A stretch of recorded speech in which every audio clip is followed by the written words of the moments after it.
Greetings everyone, we will continue our discussion on object-oriented programming through C++. In the previous sessions we have started about operator overloading and how to perform various types of operator overloading. In this session we will continue about overloading your unary operators, and later we will be looking about how to overload some binary operators. In the initial part we will be looking at various unary operators and how to overload them, the various programs regarding overloading your unary operators. Then later we'll be looking at what are binary operators and how to overload those binary operators in C++. So in the previous session we have started about overloading your unary operators.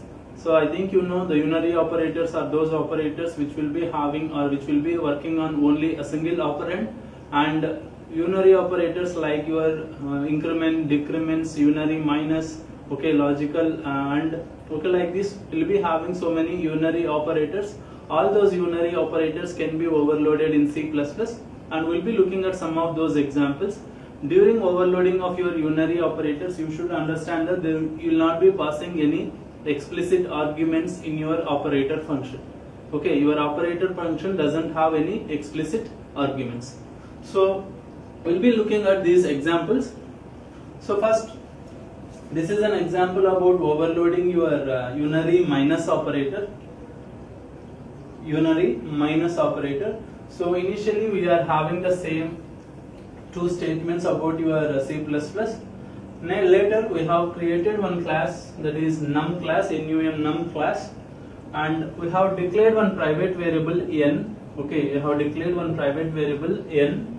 Next, first we have created one public function to get the number of your particular n value, that is to take the input of your n value. We have taken one public function. So this is to initialize your n value. This particular get n is to initialize your n value, and we are having another member function, that is display function, which is used to print this n value. So most of these programs will be having these two functions. One is get function and another one is display function. So your get function is used to take the input of your n value, whatever the private variable you are having. So whatever the data value you are declaring here, you are trying to get the input value for that particular n value. So for that you are taking the get number function, and then we are having the display number function. So the display number displays this n value. So these three things are basic, that is you are having one private variable and you are taking the input of that variable and you are providing the output of that variable using the member functions. And the important thing you have to understand is your operator function. So this is the operator overloading function what you are writing. So first you have written void, after that you have specified the keyword operator, and then I have to specify the operator which I am trying to overload, that is your minus operator, that is unary minus. Since you are not specifying any, what you will be calling it as the arguments, this is a unary minus. Remember, so your minus operator can be used for two things. One will be your unary minus, another one is your subtraction operation. Based on the position of your minus symbol, you will be understanding whether it is used as unary minus or whether it is used as subtraction operation. So if you are specifying no arguments, you can tell that this is a unary minus. I am trying to overload a unary minus operator. If I am specifying some argument, or other operand, if I am specifying the argument, then it can understand that this is an overloading of a binary minus operator or subtraction operator. So you have to understand whether you are using a unary minus or a subtraction operation. Since you are using a unary minus operator and your operator function should not specify any explicit arguments. So since you haven't specified any explicit arguments, this minus operator is nothing but a unary minus, and I am trying to overload the unary minus operator. So when I have overloaded, what I did, I have overloaded the unary minus operator to get the n value as negative value. That is, if your object has n value, next if I want to perform unary minus on that particular object, I have to get the negative n value. So that is why I have written n is equal to minus n. So one object, if you create some object, that object will be having n value. Okay, let's take it as object 1. Okay, so if I want a negative object, okay, that is if I want a negative object of -1, what I need? I have to get the negative value of n value. Okay, so if I want to perform unary minus on an object, okay, what I have to do? I have to take the negative value of the particular data item. So that is why I am written n is equal to minus n. What it will return? It will give the negative value of your n value. Okay, so if you can understand, so unary minus means I have to perform minus operation on whatever the data items you are having. So the overloading your unary minus is nothing but getting the negative value of your n values. Okay, so this is about your operator overloading function where you are just getting the negative value. So for this particular program, if you go for your main function, so what I have written? I have written main. Next I have created one object num. Okay, first I have created one object num. So next what I did, I called the get function and I initialized your n value is equals to 10. Okay, so this will call the get number function and which will pass 10 value. So the 10 value will go into your n. So now n value will become 10. What I did next, I have performed minus num. So minus num is nothing but I am performing the unary minus operation on the object. Okay, I am performing unary minus on the object. Okay, you have to remember that this particular thing is the object. So operator overloading is nothing but performing your negative operation on the object. Okay, general means we have to perform the minus operation on a int value or a float value. But here since you are performing the operator overloading, so the operator overloaded can be performed on objects. So minus num is nothing but you are performing the minus operation on the object. So when you perform this operation, what will happen? So inside the operator overloading, you have written a statement like this: n is equal to minus n. So what will happen? The n value is 10. So now n value will become minus 10. Now the n value will become minus 10. What I did next? Num dot display now. So it will print minus 10. It will print minus 10. See out in statement. So the value of n is minus 10. The output will come in this manner. So as you can understand, you are performing the overloading of unary minus operator. So in order to perform the overloading of unary minus operator, I have to use this operator function in this manner. Okay, where you are specifying the return type, the operator keyword. After that I am specifying the minus symbol. Okay, and you are not specifying any explicit argument. So it is a unary minus overloading. And inside that I have specified n is equal to minus n. So in this manner I am overloading the unary minus operation. In order to use that operator overloading, I am using minus num, where num is your object. Okay, this is how you will be overloading your unary minus operator. So in a similar manner, we will be looking at overloading other unary operators. So this is an example of how to overload your increment and decrement operators. I think you remember your increment and decrement operators, that is you will be having plus plus and minus minus. Okay, so basically you are trying to perform pre-increments.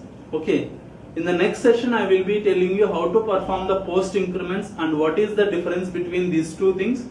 Okay, for the time being you understand that you are trying to perform pre-increments. I think you remember each and every increment will be having pre-increments and post-increments. Okay, we will be having pre-decrements and post-decrements.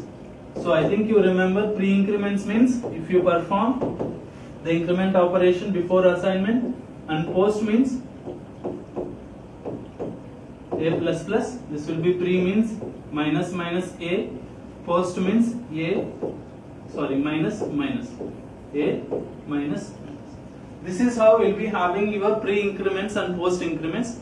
This is an example for pre-incrementation overloading. In the next session, I will be telling you how to perform the post-incrementation overloading.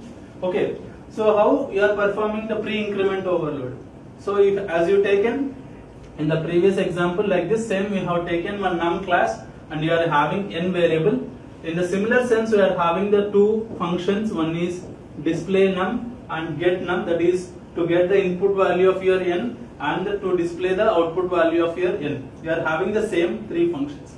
But the operator overloading function is different here. As you could see, you have specified void. Next I have specified the operator keyword. Next, instead of unary minus, since you are overloading the incrementation operation, I am specifying plus plus void. So to perform the incrementation operation, I have performed n is equal to plus plus n. In the previous example, if you have remembered, you have written n is equal to minus n.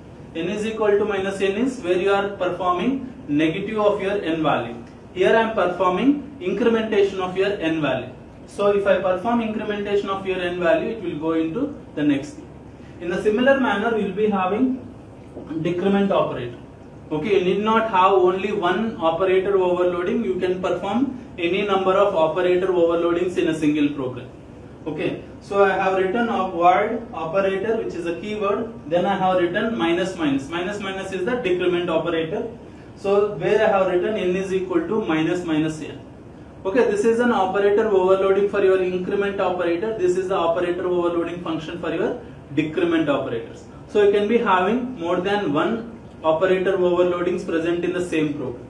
So this is your class where you are having four functions. One is to get the input of n, one is to display your n value, one is operator overloading of your increment operator, and one is operator overloading of your decrement operators.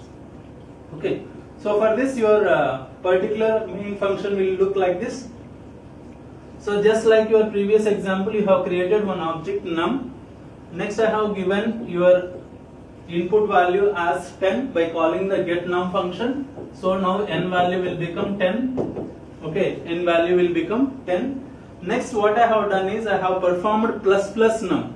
That is, I have used the operator overloading of your increment operator to perform the incrementation of your object. Okay, when I perform the incrementation of your object, what will happen? This will result in, you have written something like this, n is equal to plus plus n. So this is the pre-incrementation of your n value. When I perform pre-incrementation of your n value, what will happen? So the n value will become 11 and 11 will be assigned to n. So now n value will become 11. So n value will become 11 and 11 will be assigned to n. So what will happen after that? After incrementation operation, the particular line will be printed. Next I am calling num.display. Num.display means this will display the n value. So n value will be printed as 11.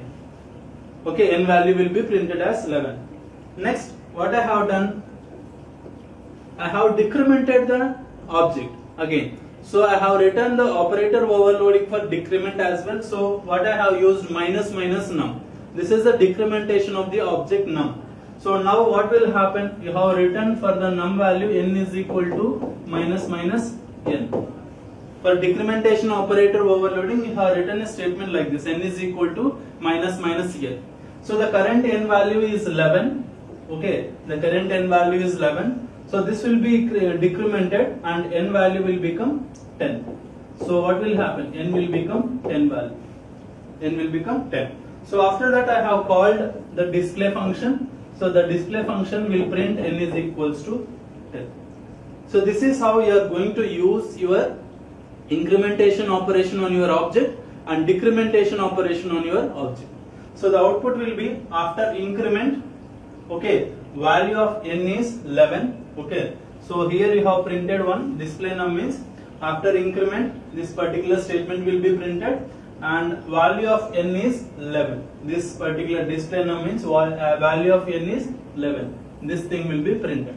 So the second display statement what you have done after decrement, this line value of num is 10. This line will be printed. So this is how you can perform your operator overloading on increments and decrements. So another example regarding your operator overloading on unary operators. This is an operator overloading of your logical NOT operation. think you remember the logical NOT. This will be the symbol for your logical NOT. So logical NOT, what it does, if you are having a value, if your a value is true, your logical NOT will give it as false. If your a value is false, we'll be getting it as true. Okay, in your particular C language, the true will be some non-zero number. Okay, false will be zero number. If I have a value as a non-zero number, we'll be getting 0 here. Okay, if I am having a value as 0, we'll be getting non-zero here. So this is how your logical AND operation will work in general manners. So how you are going to perform this logical operation on your objects? That is how you can perform your logical NOT operation on your objects. So just like your previous examples, you are having the same set, that is you are having n value, you are having get num function, you are having display num function. Apart from that one, you have written the operator overloading. If you see void operator, and I have specified the logical AND operation. Okay, the symbol for your logical AND, and I haven't specified any arguments. Inside the particular operator overloading, if you look, n is equals to logical NOT n. N is equal to logical NOT n. So what will happen, whatever may be the n value, the logical NOT value will go into the n value. So it will be a similar like your previous examples, but how you can overload is this particular thing. So and how you can implement the same thing here.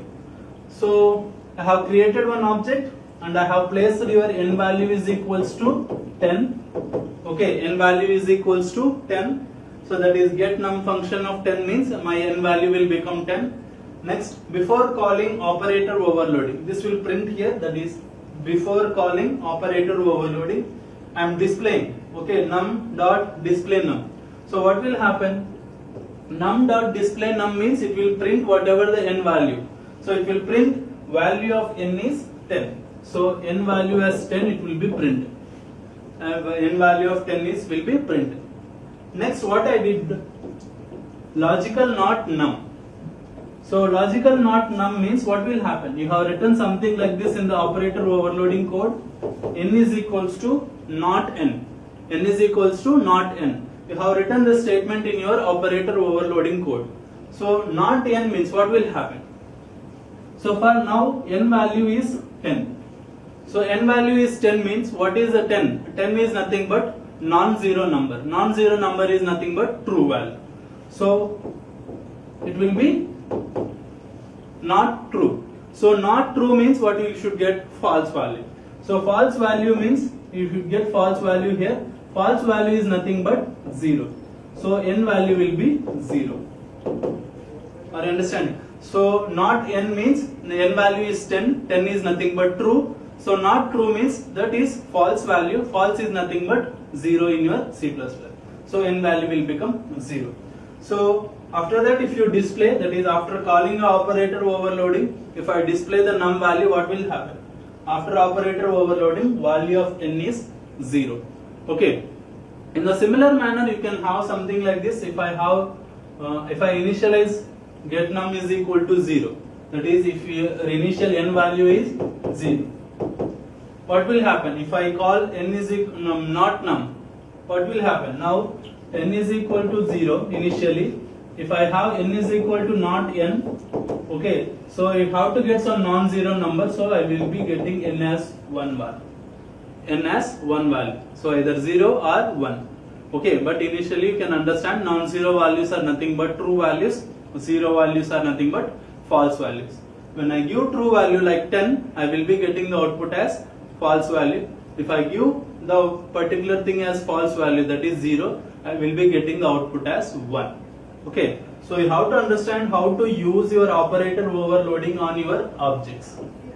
Okay, so by this time you have to understand how to use your operator overloading. Okay, you will be having the basic operators like your unary minus, increments, decrements, logical NOTs. These are all your unary operators. So these operators in a basic sense can be performed on your int values, float values. Okay, that is general thing. if I want to use the same operators on your objects, then I go for operator overloading. Okay, then I go for operator overloading. This is about overloading of your operators, that is unary operators. In the next session, we will be looking at how to overload your binary operators, and okay, we can look at overloading binary operators. So we have seen how to overload your unary operators, where you will be having your operator function without any explicit arguments. So what are now how to overload your binary operators? The operators which take two operands in the operation, we will be calling them as binary operators. As you know, most of your operators are binary operators, like your addition, subtraction, multiplication, division, modulo division, logical and logical OR, all the other most operations other than your ternary operations, most of the operations are binary operators. So you should know how to overload your binary operators. So initially we'll be looking at we'll be looking at only the member functions. In the further sessions, we'll be looking at how to overload the same thing using your friend functions. For the time being, you are using only the member functions to overload your binary operators as well. Okay, so while overloading your binary operators, there is one explicit argument in your operator function. As you know, you are not specifying any explicit arguments while overloading your unary operators, but while overloading your binary operators, you have to specify explicitly one argument in your operator function. So one of the operands have to be passed as arguments in your operator function. So when you write your operator function like this, void operator, so in this place you have to pass one of the operand. You have to place one of the operand explicitly as the argument in your operator function. So in the previous thing, when you are overloading your unary values or unary operators, you are not having any arguments. You have specified void. But if you want to overload the binary operators, you have to explicitly specify the operand which you are trying to overload. That is, one of the operands in your operators, that is, if you are performing addition operation, if I am specifying a plus b, you are having two operands. One of the operands has to be passed as arguments in your binary operator overload. So we will be looking at that particular example regarding binary operator overloading. So first, we will be in this particular example, we will be looking at how to add two complex numbers and how to subtract two complex numbers. Okay. So in order to understand this particular thing, that is, we are trying to overload two binary operators, one is plus, another is minus, that is addition operation and subtraction operation.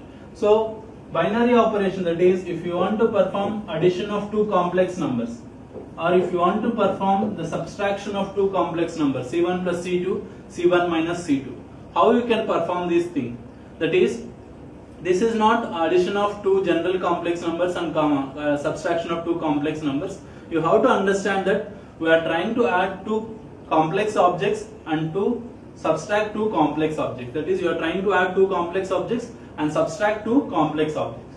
So how this thing will work? So first you have created one class complex. Inside the class complex, that is, any complex number will be having two parts. One is your imaginary part, another one is your real part. For that one, you have declared those two variables as real and imaginary. That is, every complex number will be having these two things. One is real and another one is imaginary. So when you create object, that is C1 object, C1 will be having its own real and imaginary. C2 will be having its own imaginary and real. So every object will be having these two data values. That is, C1's real and imaginary, C2's real and imaginary. They will be separate. So first we have taken the get value function, just like in the previous examples. You are having get number function, where you are taking the input of your number. Here you are having get value function, where you are trying to get the input of your imaginary and real values for a particular object. So get value, what I am trying to get. So get value function, what it does, it will take the input of real number, C in real. Next, enter your value of your imaginary number C in imaginary. So this get value function will take the input of your real value and imaginary value. So that is the purpose of your get value function. In a similar manner, so at the end you are having display function. Just like your previous examples, we are having display function which displays your imaginary value and real value, or it will display the complex number. What it displays, as you see out real value, that is real. Next, plus, you are printing the plus. After that, I am printing the open brace. Next, I am printing the imaginary number. Okay, after that I am printing I. So how it will be present? I am printing real plus, okay, imaginary I. So this is how your particular complex number will be displayed when you call the display function. Okay, that is how your complex number will be displayed when I call the display function. So you are having basic two functions. One is get function, another one is display function. Get function will try to get the values, that is to take the input of your imaginary and real values. Okay, display function is used to display your particular complex number. Okay, so that is input and output functions. Apart from that one, we are having two operator overloadings. One is your plus operator overloading, another one is minus operator overloading. That is, this is your addition operator overloading, this is your subtraction operator overloading. How we are going to perform your particular operator overloading? So as you could see, first you are having the return type as complex. So what is that meaning? Means when I have the return type as complex, I am going to get a return value which is a complex number or a complex object. Okay, so I think you can understand what is a complex object. One complex object will have one real value and one imaginary value. So you are going to get a return of one imaginary value and real value. So when I perform this function, I am going to get a result of one complex number. I am going to get the result of one complex object. That is why I have specified the return type as complex. Next I am specifying operator. After that I have specified the plus symbol. And if you see, I am specifying one explicit argument, that is complex object. Okay, this is one object. You can understand when I perform C1 plus C2, or when I perform the object addition, that is when I want to perform the addition of two objects, that is C1 and C2, okay, I have to pass one of the arguments, that is I have to pass one of the arguments as one of the objects as arguments in your operation. Okay, that is why I am specifying the complex object here. As you can understand, this is complex object is nothing but the second operand in your particular addition operation. So what I have done inside this particular thing? First I have taken one temporary complex number. Okay, temporary complex number. So temporary complex number means this is also an object. So complex temp means this is also an object which is a temporary object. So your temporary object also will be having your imaginary and real. Okay, temp also will be having imaginary and real. So what I did, temp dot real is equal to real plus object dot real. So what will happen? So temp dot real means you are trying to store the result. Okay, real. So this will be C1's real. Okay, this will be real means real will be C1's real, that is first object's real value. Object dot real means this will be the second object's real value. Okay, first object's real value plus second object's real value will be added and it will be stored in the temporary real value. So what you have to do, if I am having C3 is equal to C1 plus C2, that is I am trying to add two objects and store the result in the third object. So what I have to do, I have to add C1's imaginary value and C2's imaginary value and store it in C3's imaginary value.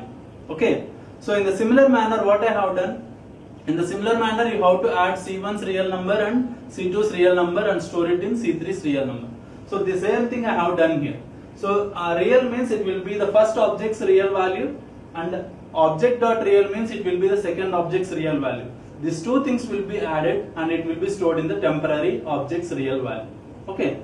Next, in the same manner, I have added imaginary plus object.imaginary. Imaginary means C1's imaginary. Object.imaginary means C2's imaginary.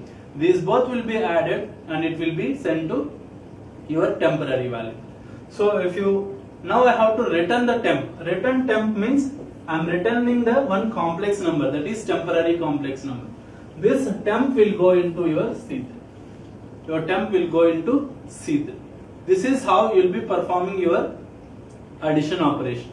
Okay. So this is your operator overloading for your addition. In the next session, we will be looking at how to overload the subtraction operation as well. And next we will be looking at the how your main will be present for your operator overloading for your binary operations. That is how you are going to write your main for your binary operator overloading. Those things we will see in the next session. Thank you.